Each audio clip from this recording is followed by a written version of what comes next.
The ship appeared on a Tuesday morning. It hung in the sky above New York City, a smooth oval shape that gleamed silver in the sunlight.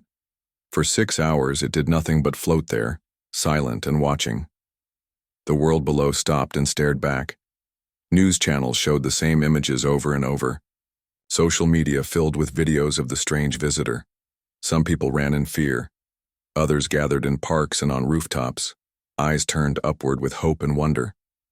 Finally, at exactly noon, the ship sent a message. It came through on every radio, frequency, television channel, and connected device around the world.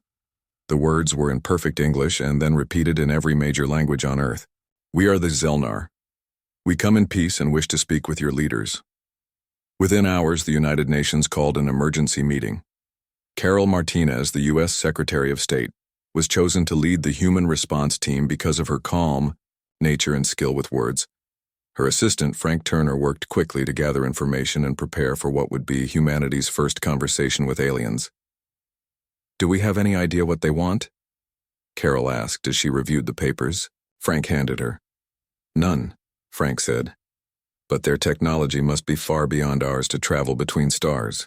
If they wanted to harm us, they probably could have done it already." Carol nodded slowly. "Let's hope they really do come in peace." The meeting place was set for neutral ground, a large field outside of Geneva, Switzerland. As the sun rose, the next day a smaller ship, sleek and silent, landed on the grass. Carol and her team of 12 diplomats, scientists, and language experts waited nearby, hearts racing. When the ship's door opened, the humans saw aliens for the first time. The Zelnar stood about 7 feet tall, with blue-gray skin that seemed to shimmer slightly in the morning light. They had 4 arms and walked on 2 legs. Their faces were almost human-like, with large, deep purple eyes that blinked sideways. 5 Zelnar stepped forward. The one in front wore a simple silver band across its chest. "I am Ambassador Joltak," it said in perfect English, voice soft and musical. "We are pleased to meet you face to face." Carol stepped forward and gave a small bow. "I am Secretary Carol Martinez. On behalf of all people of Earth, we welcome you to our world." The first meetings went better than anyone had hoped. The Zelnar were patient and kind. They explained that they had been watching Earth from afar for several decades, learning human languages and customs before making contact. "We have observed how your nations have worked toward peace in recent times," Joltak said during the 3rd day of talks. "Your species interests us greatly." What the Zelnar revealed about themselves was even more interesting. They came from a planet circling a star about 40 light-years from Earth. Their society had never known war. They evolved without natural predators on their home world, developing as peaceful plant-eaters who worked together from their earliest history. "We find it remarkable," said another Zelnar named Peltier, "that your species has advanced so much despite your challenging history. You have overcome much hardship to reach for the stars." The Zelnar seemed genuinely impressed by human art, music, and literature. They were fascinated by human emotions, which they experienced in more subtle ways than humans did.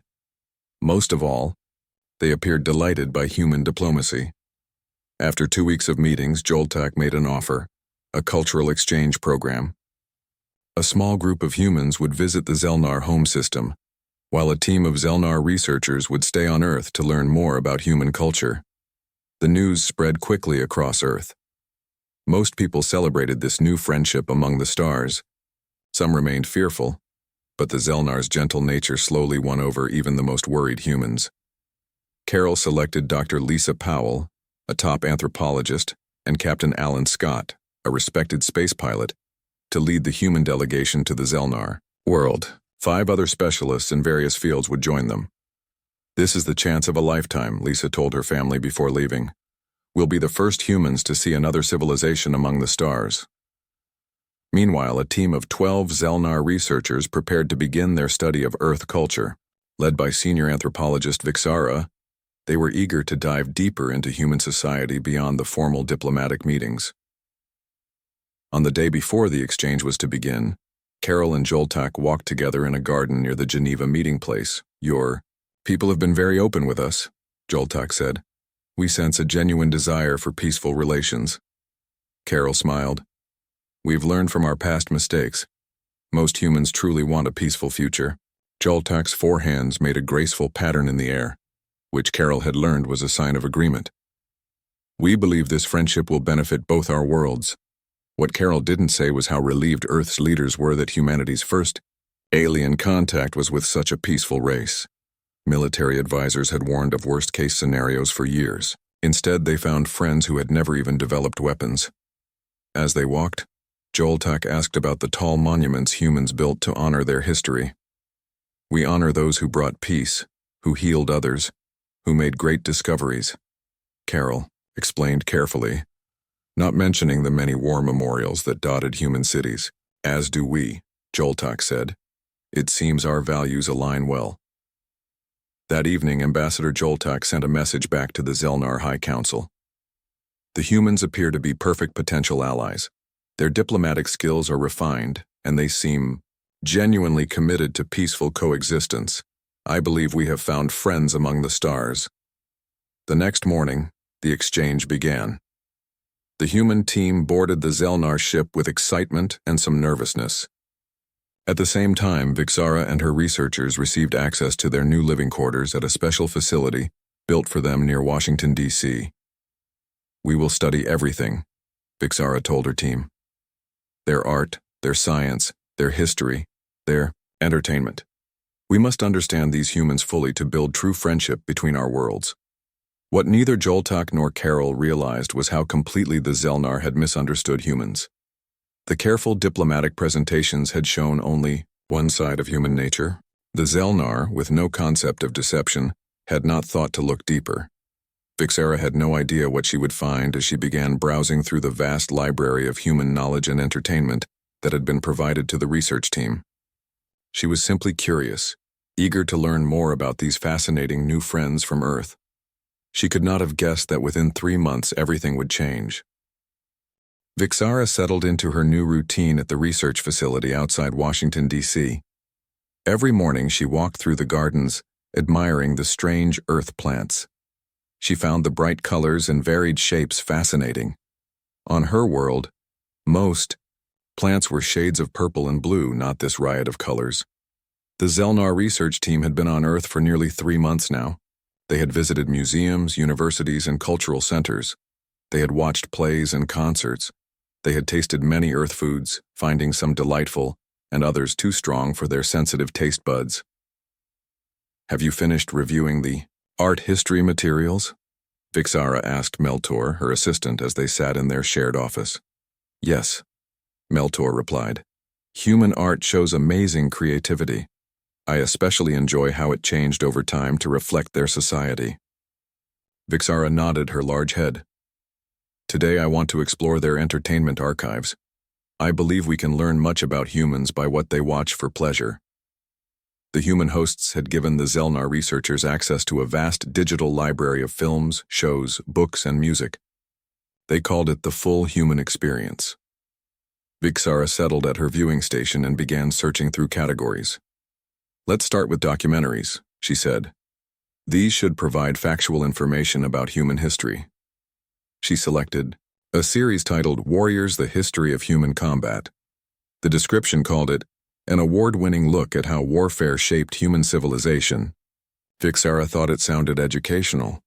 Perhaps it would explain how humans had overcome their early struggles to become the peaceful species they now appeared to be. The first images that filled the screen showed 2 early humans fighting with crude stone tools. The narrator, a man named Gregory Willis, spoke with a deep, serious voice. From our earliest days, humans have been warriors. Combat is woven into the very fabric of our existence.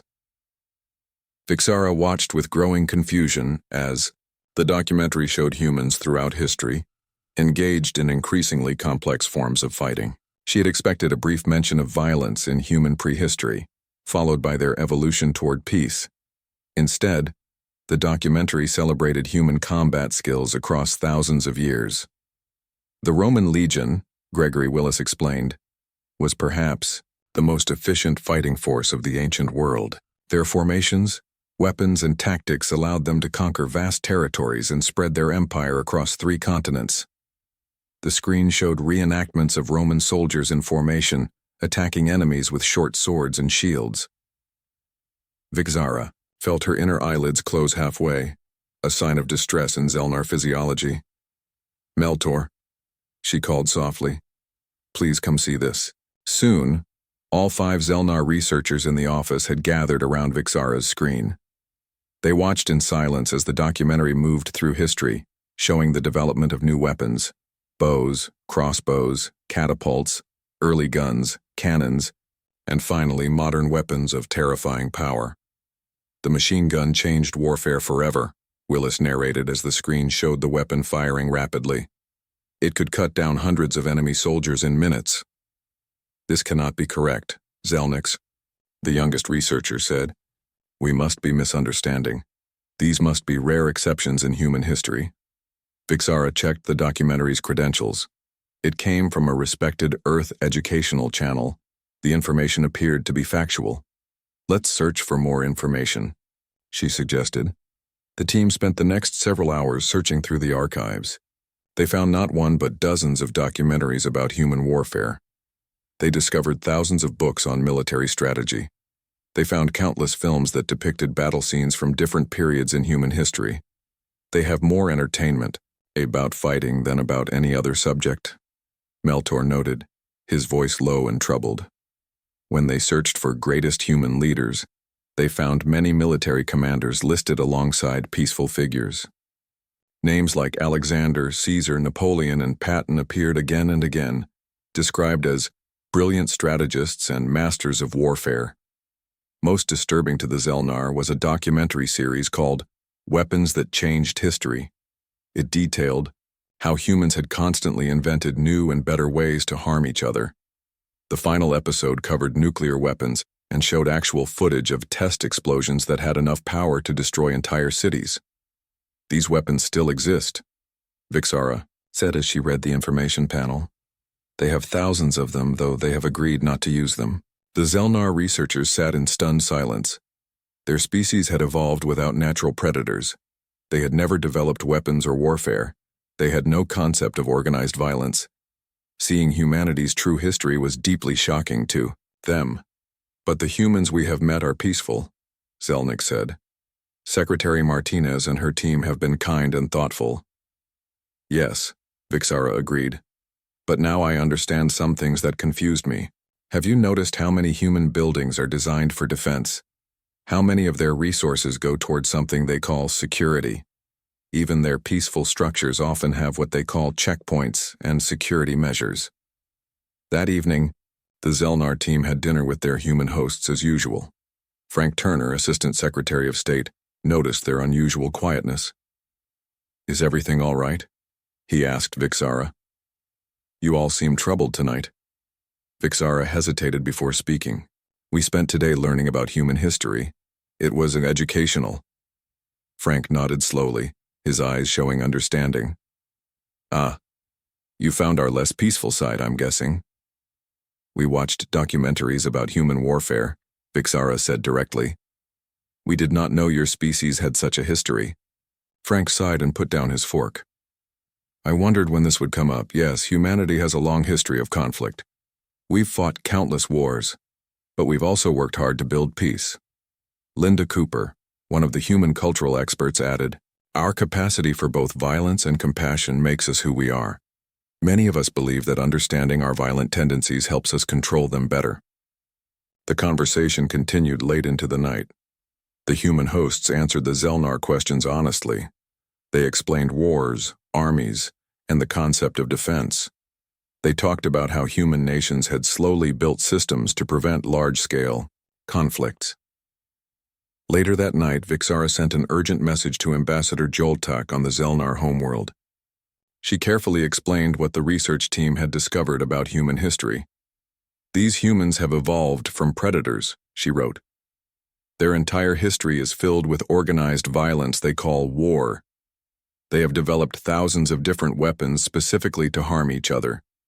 Even now they maintain what they call armed forces that train specifically for combat."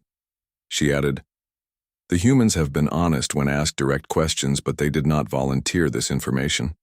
I believe they wanted us to see only their peaceful aspects. I recommend immediate caution in our dealings with them. At the same moment, on the Zelnar homeworld, the human delegation led by Dr. Lisa Powell and Captain Alan Scott continued their tour of the beautiful Zelnar cities.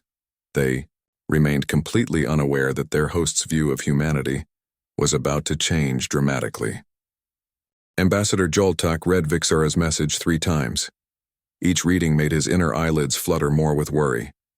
He sat in his private chamber in the Grand Hall of Unity on the Zelnar homeworld, trying to make sense of this new information about humans. Could it be true? These seemingly gentle beings had a history filled with organized violence. They had spent thousands of years developing ways to harm each other. Joltak found it hard to believe, yet Vixara was one of their most trusted researchers. She would not send such serious claims without proof.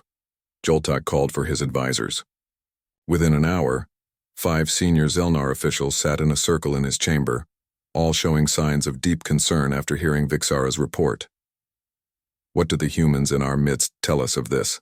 asked Falnor, the chief cultural expert. "I have not questioned them," Joltak replied. "I wanted to consult with you first." Belzar, the oldest advisor, spoke slowly. "If these humans are truly warriors by nature, we must be careful. They are now in our cities, seeing our ways. They could be gathering information." "Surely not," said Torlak, who had worked closest with the human visitors. "Dr. Powell and Captain Scott have been open and friendly. They share knowledge freely and show great respect for our ways." "Perhaps," Belzar said. "But what is their true purpose here? If their history is built on conquest, might they see us as future targets? We have no weapons, no defenses." The discussion continued for hours. Meanwhile, across the city, Lisa Powell and Alan Scott were enjoying a tour of the Zelnar Science Academy. They marveled at the advances the Zelnar had made in medicine, environmental science, and space travel, all without the military research that had driven many human technological breakthroughs. "Their medical technology is at least 50 years ahead of ours," Lisa whispered to Alan as they watched a demonstration of cell repair techniques. "Think of the lives we could save with this knowledge." Alan nodded, but his attention was on something else. As a former military pilot before joining the space program, he had noticed something about the Zelnar that troubled him. "Have you realized they have no security measures anywhere? No locks on doors, no guards, not even basic perimeter monitoring on their buildings." "They don't need them," Lisa said. "They evolved without predators or warfare. The concept of intentionally harming others doesn't exist in their culture. That makes them incredibly vulnerable," Alan said quietly. "Not just to humans, but to any species that might not be so peaceful." Later that day, their Zelnar guide Torlak seemed distracted during lunch. When Lisa asked if something was wrong, he hesitated before responding. "Our research team on Earth has been sending reports," Torlak said carefully. "They have discovered aspects of human history that surprise us."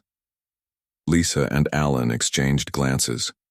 They had been briefed before the mission that the Zelnar might eventually learn about humanity's violent past. They had been instructed to be honest, but not to volunteer information that might frighten their hosts. "You mean our wars?" Alan said directly. Torlak's 4 hands made a gesture of affirmation. "Yes, your wars. This concept is very difficult for us to understand. Why would intelligent beings deliberately harm each other in organized groups?" Lisa took a deep breath. "Human history is complicated. Yes, we've fought many wars over resources, territory, beliefs, and power. We're not proud of much of that history. But we've also worked hard to create peace and cooperation." "Have you ever fought in these wars?" Torlak asked Alan, noticing the way he sat with perfect posture and alert eyes. "Yes," Alan admitted. "I was a military pilot before joining the space program. I served in what we call peacekeeping missions, efforts to stop conflicts and protect civilians."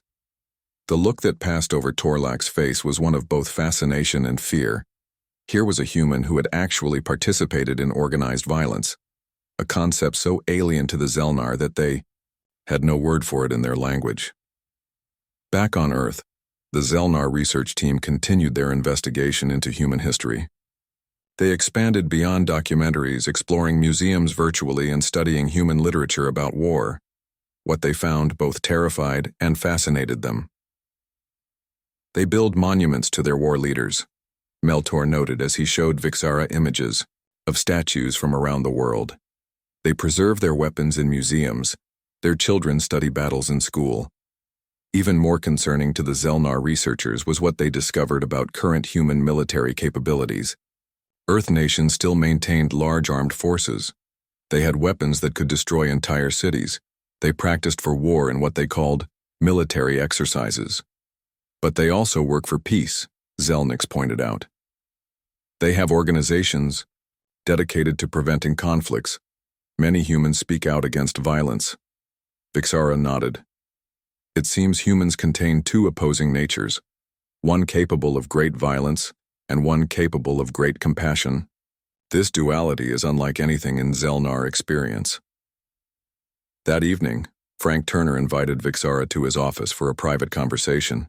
He could tell the Zelnar researchers had been disturbed by their discoveries. "I want to be completely honest.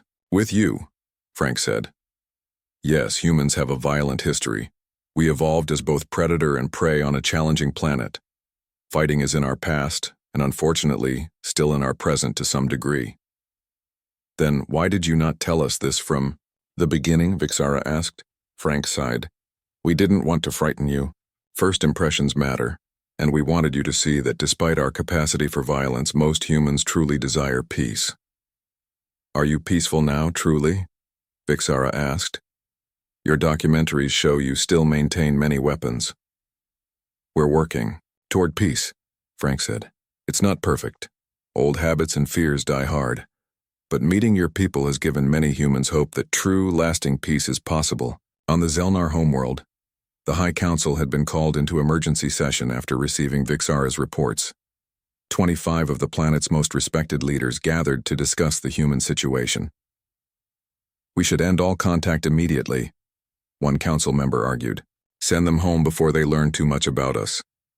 "That would be an overreaction," another countered.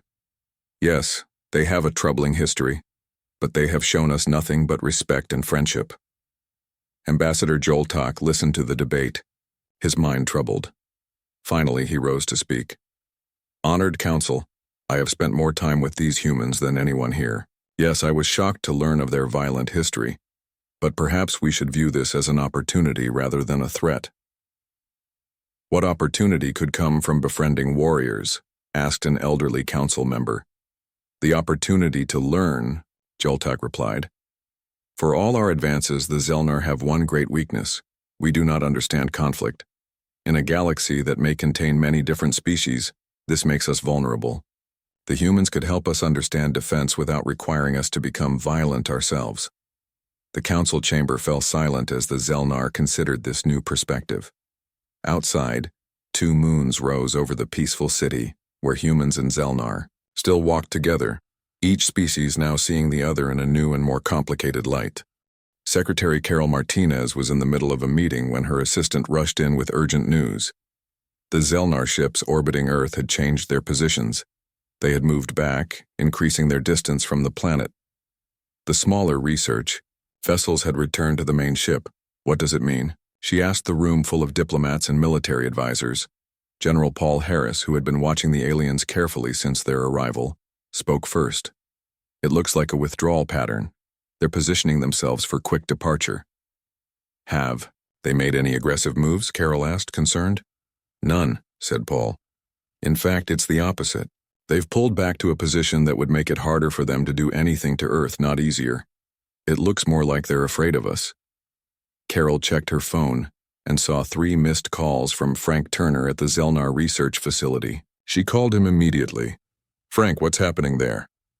"The Zelnar researchers have discovered our military history," Frank explained quickly. "They've been watching war documentaries and researching human conflicts.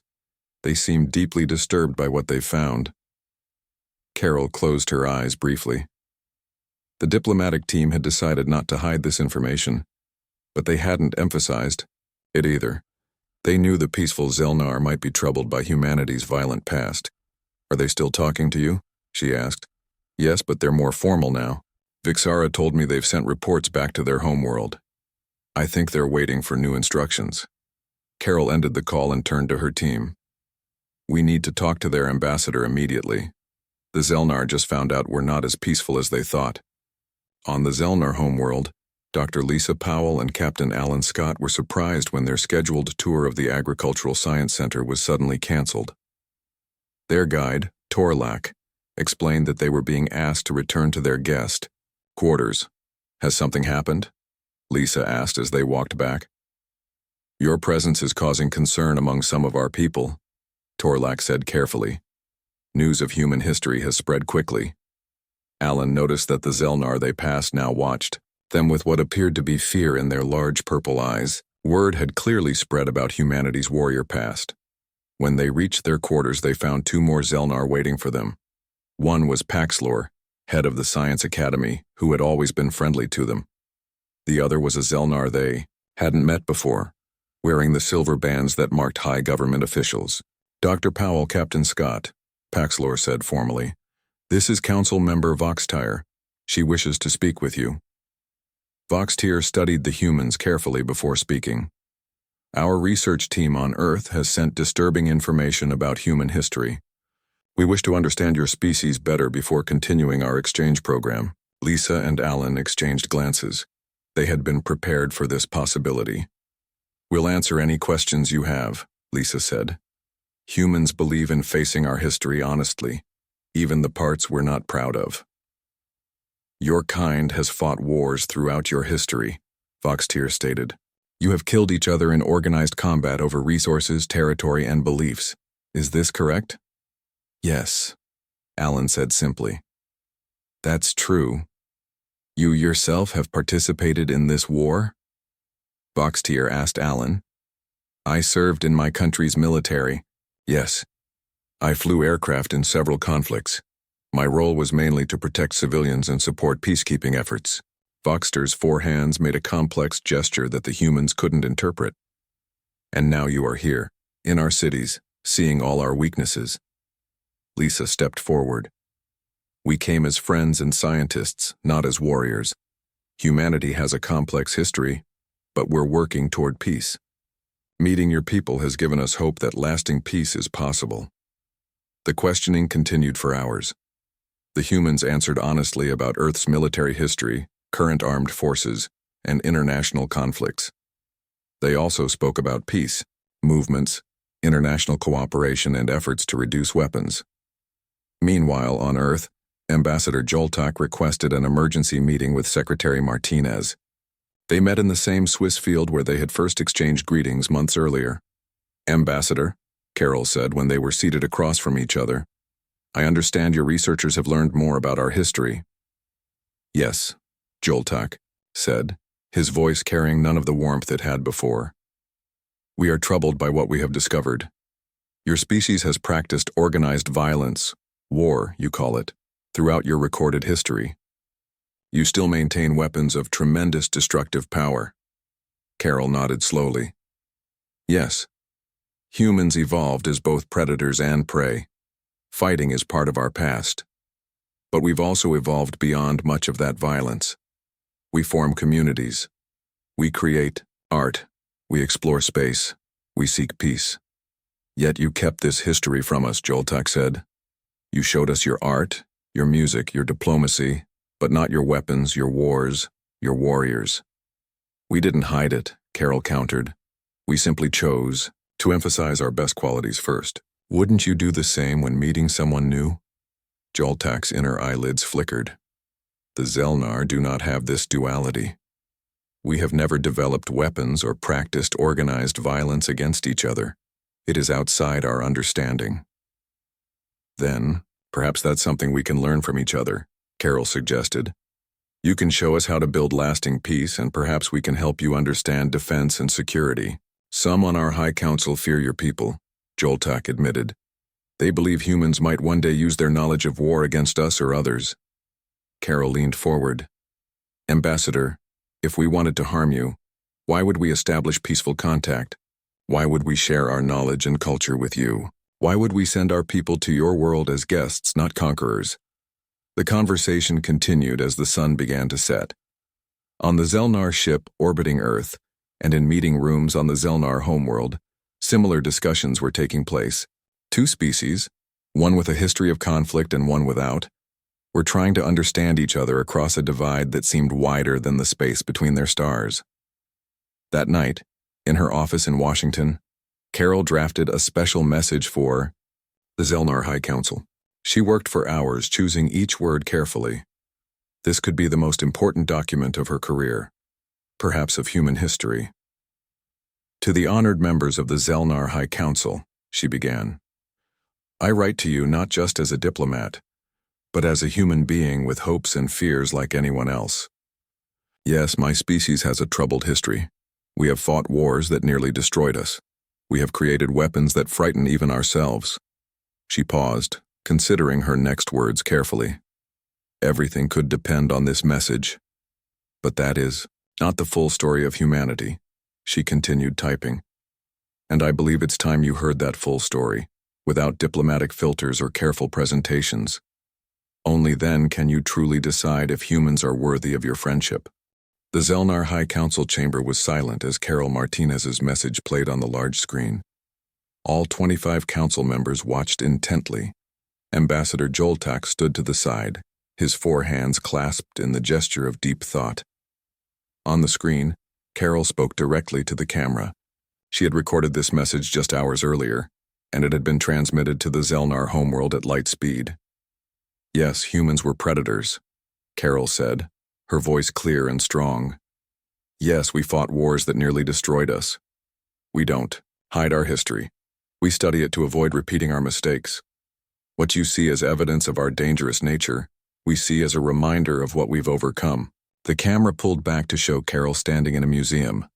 Behind her were displays of weapons from different periods of human history. These are not here to celebrate war, she continued, gesturing to the displays. They are here to remind us of our past so we do not return to it. Humanity's greatest accomplishment isn't traveling to the stars. It's learning to live peacefully despite our capacity for violence. The message continued for nearly 30 minutes. Carol walked through the museum, showing how humans preserved their history, both good and bad. She spoke about the formation of the United Nations, about peace movements, about international cooperation. When the message ended, the High Council remained quiet for several moments. Then Voxtier, who had questioned Lisa and Alan, spoke first. This human speaks with what appears to be honesty, but can we trust a species that has such capacity for violence? Another council member responded, if they wanted to harm us, why? Would they admit their violent history? Why not continue to present themselves as purely peaceful? The debate continued while, across the city, Lisa Powell and Alan Scott were planning a demonstration of their own. They had been confined to their quarters for 3 days, but now they had received permission to address a small group of Zelnar scientists. We need to show them something they can understand, Lisa said as she prepared her notes.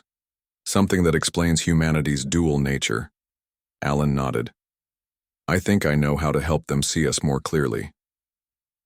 When the time came, Lisa and Alan stood before 20 curious Zelnar in a small lecture hall. Paxlor, head of the Science Academy, introduced them with careful words that neither welcomed nor dismissed them.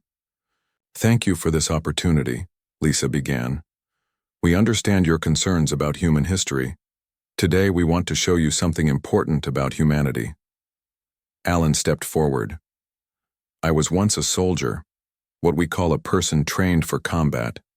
But today I want to show you how humans have transformed the skills of war into something else. He moved to an open space and began performing slow, flowing movements. This is called Tai Chi. It began as combat training centuries ago, but evolved into a practice for health, balance, and inner peace. The Zelnar watched with fascination as Alan demonstrated the ancient form. His movements were graceful and controlled, nothing like the violent images they had seen in the documentaries. Many human martial arts followed this path, Lisa explained. What began as fighting techniques became ways to develop discipline, respect, and self-improvement. Next, they showed videos of other human activities that had evolved from survival or combat skills, archery competitions where no animals were harmed, Olympic wrestling with strict rules to prevent injury, fencing matches that celebrated skill without causing harm. Humans don't forget our origins, Lisa said. We transform them. We take what once was necessary for survival and give it new meaning.